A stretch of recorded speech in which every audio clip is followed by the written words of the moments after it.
जय हिंद दोस्तों, मैं देव सिक्सेना आप लोग को फिर से नया एपिसोड लाया हूँ, जिसमें से मैंने केमिस्ट्री का 120 क्वेश्चन पिछले वीडियो में कर चुके हैं।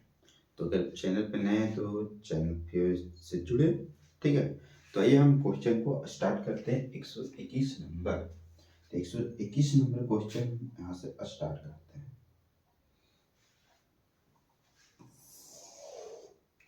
ठीक है, कारण कि एक के 52 kg में अणु उपस्थित होते हैं, मतलब कितने अणु उपस्थित होते हैं। तो आंसर में यहाँ क्या हो रहा है, 13 अणु उपस्थित हो रहे हैं, ठीक है। तो यहाँ कह रहा है कि यहाँ पास मोल की संख्या निकालने के लिए, जैसे मोल की संख्या निकालने के लिए सोल्यूशन में है कि पदार्थ का भार और अणु का भार। तो पदार्थ का भार, तो पदार्थ का भार कितना है, 52 है। अब मोल कितना, तो मोल कितना हो जाएगा, 4, ठीक है। तो हीलियम का कितना होता है, 2He2He4 का अनुभार कितना होता है, 4 होता है। और अतः मोल की संख्या कितना हो जाएगा, 13 चक 52।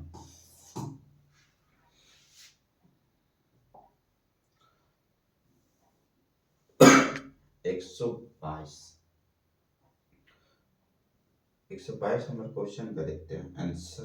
क्वेश्चन देखते हैं, कह रहा है कि एवोगाड्रो संख्या Na का अर्थ क्या है, ठीक है। एवोगाड्रो संख्या में Na का अर्थ क्या है, तो इसका आंसर क्या हो जाएगा, बी हो जाएगा। बी कारण किसी तत्व, ठीक है, किसी तत्व के 1 ग्राम परमाणु में परमाणु की संख्या, कारण परमाणु की संख्या, ठीक है।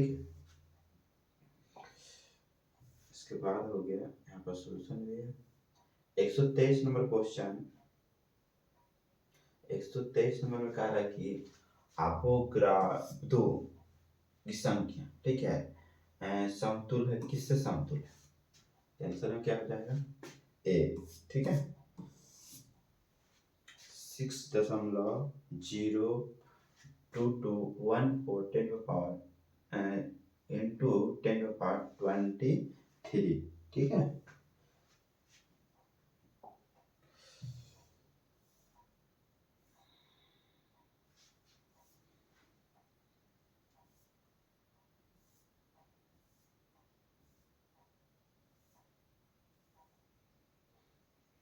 यहाँ कह रहा है कि एवोगाड्रो की संख्या,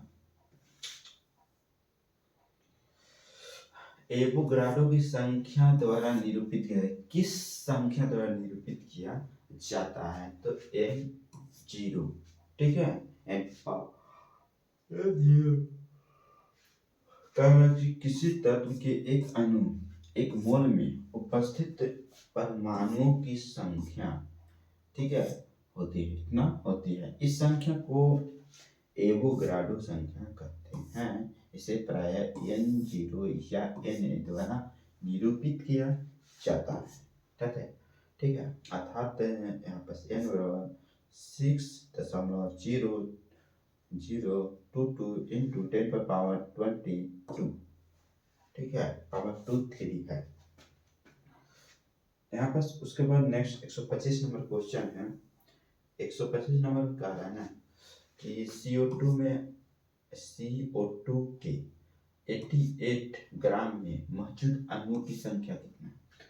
तो अगर इस तरह से क्वेश्चन हो तो CO2 का अणुओं का भार कितना है, तो CO2 12 + 2 मतलब 16, तो 12 + 32 44, ठीक है। उसके बाद यहाँ पर कह रहा है CO2 तो कुल भार कितना है, 88 ग्राम। तो अणुओं की मोल की संख्या क्या होता है, तो यहाँ पर 88 और बटे में कितना, 44, बराबर कितना हो जाएगा, तो, ठीक है।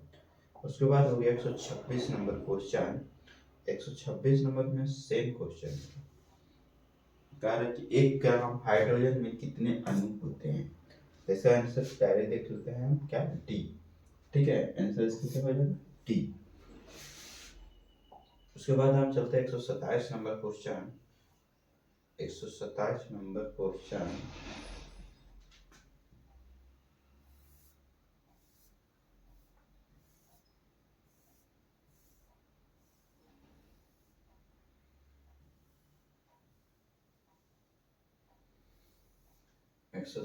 नंबर क्वेश्चन देखते हैं।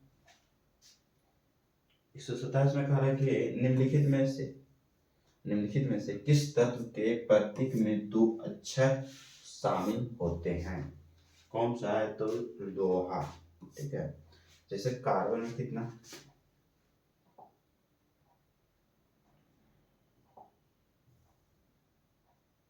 देखिए जैसे इसका आंसर कितना आ जाएगा, लोहा। तो यहाँ पर तत्व है अप्रतीक, जैसे कार्बन पे सी है, आयोडीन के आई है, लोहा के एफ है, अब फ्लोरीन के एफ है। यहाँ स्पष्ट होता है कि लोहा का प्रतीक में 2 अक्षर शामिल है, बाकी सभी का क्या है, एक एक है।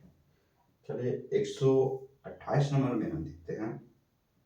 128 में कह रहा है कि निम्नलिखित में से किस वैज्ञानिक के सुझाव दिया जाता था कि तत्वों के प्रतीकों का निर्माण तत्व के नाम के द्वारा 2 अक्षरों से किया जा सकता है। तो यहाँ पर आंसर अगर आप जानते हैं तो बता सकते हैं। ठीक है, तो 128 पर 129 नंबर क्वेश्चन हम यहाँ देखते हैं।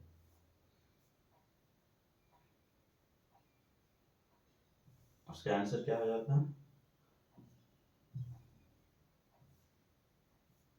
देखिए आंसर ए होगा। ठीक है, 129 नंबर क्वेश्चन देखते हैं। 129 नंबर में क्या कर रहा है कि निम्नलिखित में से किन वैज्ञानिकों को सुझाव दिया कि तत्वों का प्रतीक तत्व के नाम से 1 या 2 अक्षरों से बने होते हैं। अभी वहां पर उल्टा क्वेश्चन पूछ लिया। ठीक है, तो यहाँ पर आंसर क्या हो जाएगा, सी, ब्राजीलियंस। ठीक है, चलिए हम 130 नंबर क्वेश्चन देखते हैं। 130 में कह रहा है कि सुझाव दिया था कि तत्वों के प्रतीक को तत्व के नाम से 1 या 2 अक्षरों को बनाया जा सकता है। कौन था, तो यहाँ पर आंसर भी क्या हो जाएगा, डी, ब्राजीलियस। ठीक है, 131 नंबर क्वेश्चन में क्या कर रहा है कि निम्न में से किस तत्व के प्रतीक केवल 1 अक्षर होता है। तो यहाँ पर आंसर क्या होगा, पिछले कार्बन, बाकी सी यू है, Cl है, Ca। ठीक है, यहाँ पर कार्बन आंसर हो जाएगा। चलिए 132 नंबर में कह रहा है क्या, 132 में कह रहा है कि दिया गया प्रतीक जो है इस प्रतीक में प्रतिनिधित्व करता है, किसका प्रतिनिधित्व करता है, तो हाइड्रोजन का प्रतिनिधित्व करता है। ठीक है, उसके बाद 133 नंबर क्वेश्चन, आइए हम इधर देखते हैं। 133 नंबर में रासायनिक का प्रतीक पहला अक्षर हमेशा लिखा जाता है। ठीक है, क्यों लिखा जाता है, तो बड़े अक्षर में, मतलब किस तरह लिखा जाता है, तो बड़े अक्षरों में लिखा जाता है। ठीक है, अब धातु और उपधातु के बारे में जितना भी क्वेश्चन पूछा गया है उसको कवर करते हैं। इनमें से कौन सा तत्व एक उपधातु है, आंसर में बी हो जाएगा, Ge।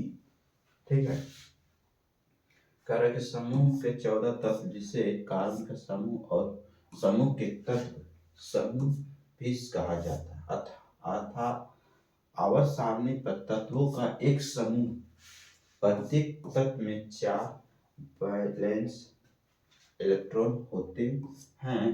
कार्बन ही ऋणात्मक बन जाता है, जिसे जर्मेनियम एक उप धातु है। सीसा जो है समूह 14 का एकमात्र तत्व है जो सभी परिस्थितियों में संरचना और गुणों को दोनों धात्विक है।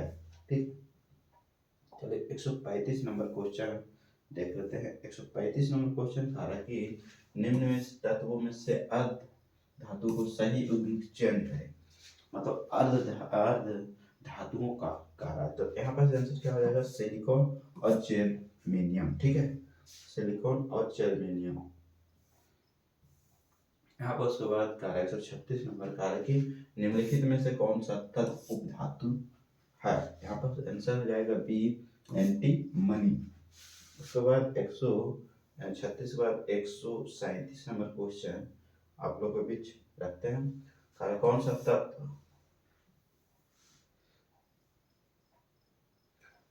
कौन सा तत्व ना तो धातु है ना ही तो अधातु, मतलब उपधातु पूछा जाता है। यहाँ पर बी आंसर है जर्मेनियम, Ge।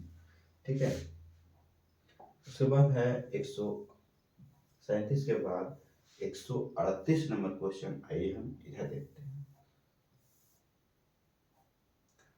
इस वीडियो में 160 क्वेश्चन तक कवर करें। 138, ठीक है, मतलब हर वीडियो में आपको 30 क्वेश्चन मिलेगा। ठीक है, तो कह रहा है अधातुओं को के संबंध में दिए गए कथनों को कौन सा शब्द है। ठीक है, आंसर ए हो जाएगा इसका आंसर।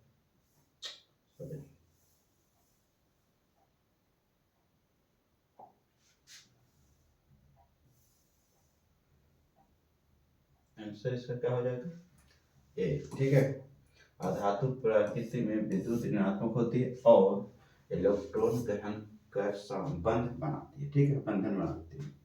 चलिए हम आगे देखते हैं।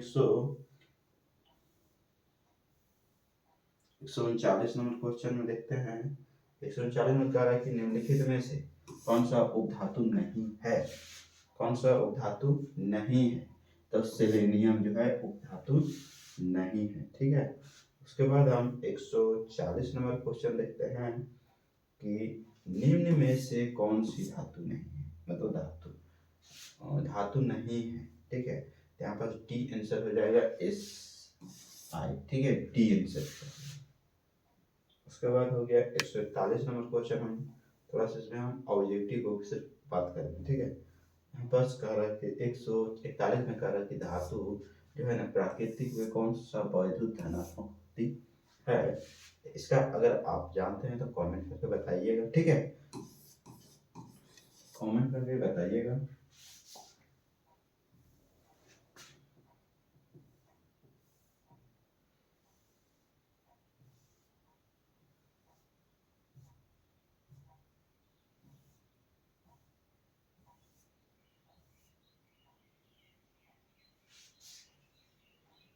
क्या कह रहा है कि क्या प्राकृतिक विद्युत धनात्मक होती है, मतलब विद्युत धनात्मक कौन सा धातु है। यहाँ पर आंसर क्या होगा, धातुओं की प्राकृतिक क्या था, प्राकृतिक विद्युत धनात्मक होती है। ठीक है, तो यहाँ पर से उसके बाद हो गया यहाँ पास धातु का वह गुण जो कौन सा जिनके कारण उसे तार के रूप में ढाला जा सकता है। तार के रूप में ढाला जा सकता है तो से तन्यता, मतलब तन्यता। ठीक है, ढाला जा सकता है तन्यता।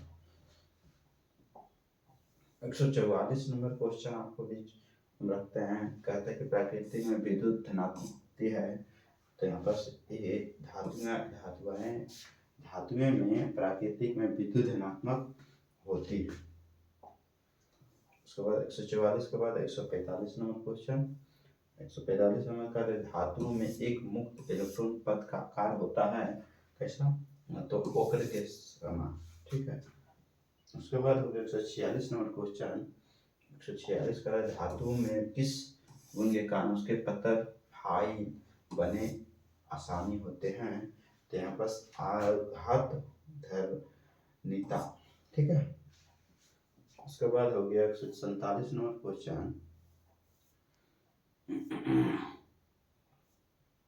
147 नंबर क्वेश्चन देखते हैं। 147 नंबर क्वेश्चन में कह रहा ना कि धातुओं के पतली तार के रूप में ढालने की विशेषता क्या कहलाती है, तो यहाँ पर आंसर क्या हो जाएगा, सी तन्यता। उसके बाद हो गया 148 नंबर क्वेश्चन में का कारण है कि धातुओं की पतली चादरों के रूप में परिवर्तित किया जाने वाला क्षमता को क्या कहा जाता है? यहाँ पर आंसर क्या हो जाएगा? डी। ठीक है, आंसर यहाँ 4 हो जाएगा। 149 नंबर में कह रहा है क्या? 149 में कह रहा है कि निम्नलिखित में से कौन सा धातुओं के बारे में गलत है? यहाँ पर वे धातु जो ऋणात्मक होती है, वे धातु विद्युत ऋणात्मक होती है। ठीक है, उसके बाद 150 नंबर क्वेश्चन में कह रहा है क्या कि धातु अपनी वास्तविक स्थिति में विद्वान होते हैं। तो यहाँ पर क्या है? मुक्त स्थिति में। मुक्त स्थिति में 151 नंबर क्वेश्चन में कह रहा है क्या कि निम्न में से क्या अधातुओं को भौतिक गुण नहीं होते हैं? तो ये आंसर केवल उसे ठोस अवस्था में होते हैं। ठीक है, केवल ठोस अवस्था में होते हैं। उसके बाद हो गया 151 के बाद 152 नंबर क्वेश्चन हम आपको दिखलाते हैं। निम्नलिखित में से ठोस, द्रव और गैस तीनों रूप में पाया जाता है। क्या होता है? ठोस, द्रव और गैस तीनों रूपों में पाया जाता है। यहाँ पर आधातु। ठीक है,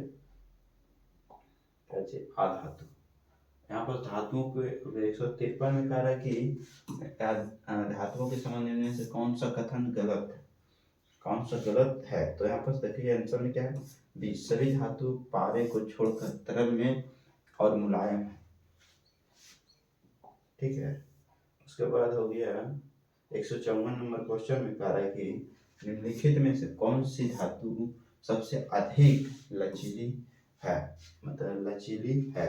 तो ए एल्युमिनियम। ठीक है, उसके बाद हो गया 155 नंबर। 155 में कह रहा है कि लोहे को कठोर और मजबूत बनाने के लिए निम्न में से क्या मिलाया जाता है? तो यहाँ पर क्या मिलाया जाता है? तो कार्बन को मिलाया जाता है। कार्बन को मिलाने से क्या हो जाएगा? कठोर होता है। 156 नंबर क्वेश्चन में भी देखते हैं, सबसे नमनीय तन्यशील धातु क्या है? तो यहाँ पर ए।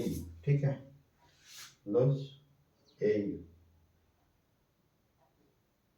ठीक है, उसके बाद हम चलते हैं 157, 156 हो गया, 57। ठीक है,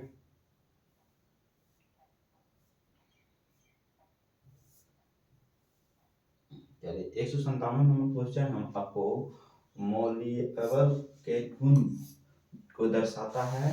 किसमें? तो धातु में। ठीक है, उसके बाद कह रहा है कि 158 में निम्नलिखित में से कौन सा समान तापमान पर द्रव अवस्था में होता है? यहाँ पर 3 गैलियम। गैलियम है। ठीक है, उसके बाद हम चलते हैं 159 नंबर क्वेश्चन में।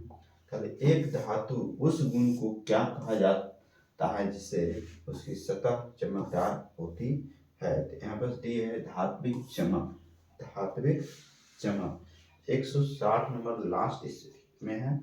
तो 160 नंबर क्वेश्चन में क्या कह रहा है कि धातु आघात धरणीय और कोमल होते क्यों? तो यहाँ पर आंसर में क्या हो जाएगा? 3, धातु के परमाणुओं की परतें एक दूसरे पर फिसल सकती है। तो थोड़ा सा आज हम फास्ट वीडियो को बनाएं। ठीक है, तो आप लोग चैनल पर नए हैं तो चैनल से जुड़े। Thank you so much.